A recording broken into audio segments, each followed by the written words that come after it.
Hello दोस्तों, आप सबका स्वागत है आज के नए व्लॉग में। आज हम अपनी नई जर्नी शुरू करने जा रहे हैं दमाम सऊदी अरेबिया से कायरो जो कि कैपिटल सिटी है इजिप्ट की। बीइंग ए टूरिस्ट हमारा जो मेन पर्पस है इजिप्ट को विज़िट करने का, स्पेशली कायरो, जो उनके हिस्टोरिकल और एशियंट प्लेसेस हैं उनको विज़िट करना, और स्पेशली जो गीज़ा प्लेट्यू जो गीज़ा कॉम्प्लेक्स है उसमें जो पिरामिड्स हैं उनको विज़िट करना। इसलिए हमने जो अपनी फ़्लाइट है लेट नाइट जो भी अवेलेबिलिटी थी उसके अकॉर्डिंग ली, और हमने जो अर्ली मॉर्निंग जो कायरो का इंटरनेशनल एयरपोर्ट था वहाँ पर हमने लैंड किया। सो यहाँ पर आने के लिए आपको जो वीज़ा की रिक्वायरमेंट है वो डिपेंड करती है आप की नेशनैलिटी के ऊपर, और अगर आप जीसीसी रीजन में किसी कंट्री में एम्प्लॉय हो और आपके पास वहाँ की नेशनल आईडी है तो तब भी आप इस इजिप्ट कंट्री में आ सकते हो विदाउट एनी कॉस्ट। सो जब हमने यहाँ पर लैंड किया था हमने ऑलरेडी अपना होटल बुक किया था जो कि अल हर्ब स्क्वायर था, जहाँ पर हमारा होटल बुक था ऑलरेडी। सो जो ये तलाबात हर्ब स्क्वायर है यहाँ से अगर आप नाइल रिवर इसके बिल्कुल नज़दीक है और बहुत सारे म्यूज़ियम इसके नज़दीक हैं। सो ये बहुत ही एक फेमस स्क्वायर है जहाँ पर आपको मल्टी स्टोरी बिल्डिंग दिख जाएंगी। सो इस जो एरिया है बहुत ही फेमस है, नाइट लाइफ के लिए जाना जाता है।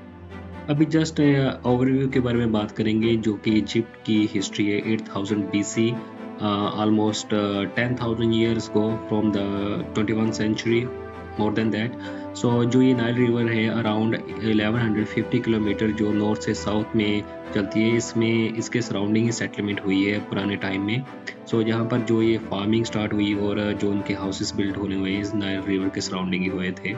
सो जो ये इनका जो मेन डेवलपमेंट है वो उनका 4th डायनेस्टी में शुरू हुई थी, जब इनके जो किंग्स थे उन्होंने इस पर रूल किया, जिनको मेनली फेरोस बोलते थे। उनमें से जो मेन 3 फेरोस हैं उनके नाम थे खुफू, जिनका जो पिरामिड है सबसे बड़ा है इस गीज़ा कॉम्प्लेक्स में 146 मीटर, और सेकंड जो किंग थे जिनका नाम था कैफ्रे, जिनका सेकंड लार्जेस्ट पिरामिड है जो इसकी हाइट 136 मीटर है, और जो थर्ड किंग्स थे उनका नाम था मेनकोरे, जिनका स्मॉलेस्ट पिरामिड है इस गीज़ा कॉम्प्लेक्स में जिसकी हाइट है 65 मीटर।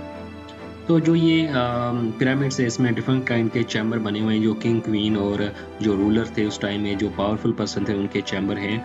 इस जो चैम्बर है इसमें उनकी जो ये बॉडी थी जिसको हम ममीज बोलते हैं उनको प्रिजर्व किया गया है। इसका मेन पर्पस होता था कि अपनी बॉडी को और जो उनकी लाइफ है आफ्टर द डेथ उनको कंटिन्यू रखना, एक अपना पावर शो करना, और जो ये वैसा डिस्प्ले करना कि उनका जो पावर है स्टेटस है वो कितना है, और उसको इस अर्थ के ऊपर और रिलीजियस और स्पिरिचुअल सेंटर भी होता था जो लोग हैं उनकी जो कंटिन्यूसली प्रे करें आने वाले कितनी सदियों तक। सो ये एक काइंड ऑफ एक वर्शिप थी कि जो ये आने वाली जो उनकी डायनेस्टी है उनको माने। सो इस पिरामिड के डिफरेंट चैम्बर हमने जो अपनी जर्नी अर्ली मॉर्निंग स्टार्ट की जो गीज़ा कॉम्प्लेक्स को विज़िट करने के लिए।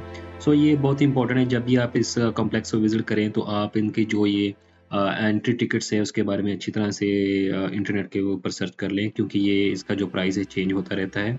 सो जो ये जनरल एंट्री है उसकी कॉस्ट 700 इजिप्शियन पाउंड है, और उसके बाद में जो ये मेन पिरामिड है खुफू का इनसाइड अगर विज़िट करना है तो वो 1000 से 1500 है। अगर उसके साथ में अगर आपने जो पिरामिड कैफ्रे का विज़िट करना है वो 280 है, और मीनार पिरामिड अगर आपने अंदर विज़िट करना है तो 200 है। सो इस टाइप से ये टिकट है वो डिपेंड करता है आप किस कंबाइन लेते हैं या फिर इंडिविजुअल लेते हैं। तो हमने जो अपनी टिकट ली थी सबसे पहले तो हमने इंडिविजुअल टिकट ली थी, जस्ट इसका ओवरव्यू बाहर से देखने के लिए। जैसे ही आप इस कॉम्प्लेक्स में एंटर होते हैं वहाँ पर बहुत सारे कन्वीनियंस ट्रांसपोर्टेशन अवेलेबल हैं, जिसमें सबसे बेस्ट जो है हॉर्स कार्ट है, और इसके अलावा कैमल भी है। बट इतना बड़ा कॉम्प्लेक्स विजिट करने के लिए मैं हाईली रिकमेंड करता हूँ हॉर्स कार्ट ही लीजिए। जो कॉस्ट डिपेंड करती है आपकी बार्गेनिंग के स्किल्स के ऊपर। तो हमने ये 400 से 500 इसकी बार्गेनिंग की थी कि पूरा कॉम्प्लेक्स देखना है। जो यहाँ पर इसको ऑपरेट कर रहा है जो बंदा है वो आपकी जो फोटोग्राफी भी करेगा और आपको हर एक हिस्ट्री के बारे में बताएगा पिरामिड की डिफरेंट। सो ये बहुत ही अच्छा है। इसके जो इंटरनल रोड हैं वो कम्प्लीटली स्पाल्ट के रोड है, जहाँ पर आपका जो व्हीकल है वो भी चल सकता है, 4 व्हीलर जो लोकल लोग हैं वो लेकर आते हैं। बट कैमल और हॉर्स कार्ट सबसे बेस्ट एक तरीका है। अंदर जो पुलिस की गाड़ियाँ हैं वो भी जस्ट पेट्रोलिंग करती रहती हैं ताकि जो टूरिस्ट सेफ और सिक्योर रहें। बट यहाँ पर सबसे बड़ा जो चीज़ है जहाँ के जो ये लोकल वेंडर्स हैं वो आपके साथ बार्गेनिंग करने के दौरान में भी आपके साथ चीट कर सकते हैं, सो इस बात का ध्यान रखिए। इसके अलावा एक स्फिंक्स स्टैचू है जिसका हाफ मैन हाफ लॉइन है जो कि इस ग्रेवयार्ड की रखवाली करता है। उसकी कॉस्ट 1000 ग्रेट पाउंड है। हमने उसके बाद में डिसाइड किया कि जो ये बड़ा पिरामिड है किंग कॉफू का, उसको विजिट करने के लिए जिसकी एंट्री कॉस्ट 1500 ग्रेट पाउंड हमें देनी पड़ी। सो इट्स जो ये चैम्बर है जैसे मैंने पहले बताया इसकी हाइट 431 मीटर है और इसकी जो विड्थ है ऑलमोस्ट 230 मीटर है। सो हमने जो इस चैम्बर की जो एंट्री है जो की थी और हम सेंटर में गए थे जो 110 मीटर है जो कि किंग का चैम्बर है। सो इसकी जो ग्राउंड लेवल से इसकी जो हाइट है किंग के चैम्बर की 52 मीटर है। सो ये टनल से होते हुए हम इसके अंदर गए और स्पेशली यहाँ पर बहुत ओवर क्राउडेड था और जो ये स्पेस थी बहुत लिमिटेड थी। सो यहाँ पर जो लाइटिंग की जो कंडीशन थी वो भी इतनी परफेक्ट नहीं थी और जो वर्स्ट थिंग थी इसके अंदर जो वेंटिलेशन की फैसिलिटी नहीं दी हुई थी। सो ये चैम्बर की जो ये टनल है इसकी जो हाइट थी तकरीबन ये 4 to 6 फीट होगी मैक्सिमम। सो सभी लोग जो नीचे जहाँ पर सीढ़ियाँ थी वो बिल्कुल झुक कर जा रहे थे। सो ये फाइनली जो इसके पहले जो स्टार्टिंग में क्वींस का चैम्बर था उसके बाद में किंग का चैम्बर आया। सो ये लास्ट है जहाँ पर जो किंग की ग्रेवयार्ड थी उसके अंदर रखी हुई थी, बट इतना कोई डिस्क्राइब नहीं किया गया था कि ये कौन सा किंग है और जहाँ फिर कुछ ऐसी आकृतियाँ नहीं बनी हुई थी। ये आप टनल देख सकते हो जिसके रास्ते से होकर आपको क्राउलिंग करना पड़ेगा अगर आपने ये चैम्बर विजिट करना है।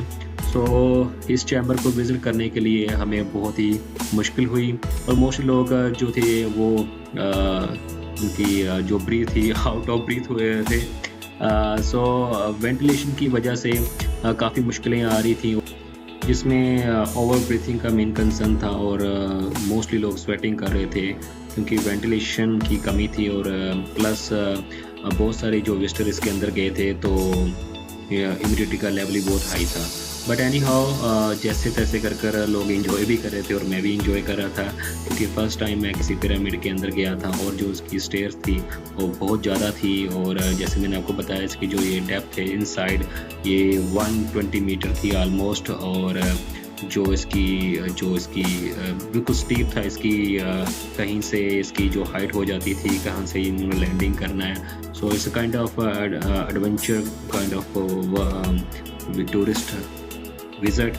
बट एनी हाउ ये हाईली रिकमेंड किया जाता है जब भी कोई फर्स्ट टाइम आना चाहता है अगर इस पिरामिड को विजिट करना चाहता है वो डेफिनेटली इसके अंदर जाए। बट आई डोंट नो आने वाले दिनों में ये कितनी इम्प्रूवमेंट लेकर आएंगे इस पिरामिड के अंदर ताकि जो और टूरिस्ट हैं उनके लिए ईजी हो सके इसके एंट्री करना और बेसिकली जो ये और लोग हैं वो नहीं इसमें जा सकेंगे। तो उसके बाद में हमने कैमल राइडिंग की जो कि एक बहुत ग्रेट एक्सपीरियंस था। यहाँ पर जो कैमल राइडिंग है आपको इस पिरामिड के सराउंडिंग कराते हैं, बट जब भी आप इस टाइप की कोई एक्टिविटी करते हैं स्पेशली इस गाज़ा कॉम्प्लेक्स में तो आप इनसे अपना जो भी राइड आप लेने जा रहे हैं उसका रेट फिक्स कर लीजिए ताकि जो किसी टाइप का भी स्कैम होने से बचा जा सके क्योंकि मोस्टली जो ये लोकल वेंडर्स हैं ये अरबिक स्पीकिंग है और इंग्लिश कम बोलते हैं, इसलिए हाई चांसेस होते हैं कि आपके रेट में डिफरेंस आ जाए तो ये थोड़ा झगड़ा करना शुरू कर देते हैं। सो इट्स रियली इम्पोर्टेंट कि आप जब भी इस कॉम्प्लेक्स में आएँ तो अपनी जो भी इंस्ट्रक्शन है उसको फॉलो करें और इसके बारे में प्रॉपर गाइडेंस लेकर आएँ। सो ये इसको विजिट करना इस कॉम्प्लेक्स को गीज़ा और पिरामिड को लाइव देखना एक रियली एक टाइप ऑफ ड्रीम्स है जो कि आपने बचपन में हिस्ट्री बुक्स में पढ़ा होगा। सो इस कॉम्प्लेक्स में विजिट करके मुझे बहुत ही अच्छा लगा। सो ये कुछ पिक्चर्स हैं और बहुत सारे टूरिस्ट यहाँ पर आते हैं और डेफिनेटली जब भी आप इजिप्ट आएँ और जो ये कॉम्प्लेक्स है आप डेफिनेटली इसको विजिट कीजिए ताकि जो आप खुद एक्सपीरियंस कर सकें जो एशियन हिस्ट्री है इजिप्ट की मोर देन 5000 ईयर को आप लाइव एक्सपीरियंस कर सकते हो। जो पिरामिड के बारे में हमने इतना कुछ जाना है। So thank you very much for watching this vlog.